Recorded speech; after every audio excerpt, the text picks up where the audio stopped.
bawal daw dito. Dito kayo sa baba. Dawil. Ay! Di ba? Ako muna. 8 years old na ako kasi mas malaki na ako. Sabihin mo Eh kasi, alam ko, mas malaki ako kay Dalen. Kay Dalen? Di ka naman si Dalen eh. O sige, eto na yung si Dalen ko dali lang.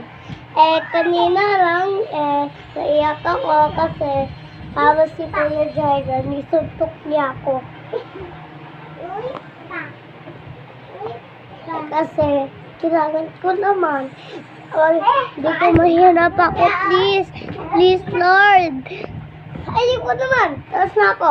Doon ka. Di ba yung ate ko? Matanda na siya. Pero yung baby ko maliit pa. Kasi, si ate Siley, best friend ko naman. Tapos, yung baby ko, name niya si, si Ligaya Adiel. Tapos, yung ate ko, hindi ko na yung kapatid. Kasi, kapatid ko na lang yung baby ko. Tapos, si Igle. Tapos, si Len. Tignan mo yung anak!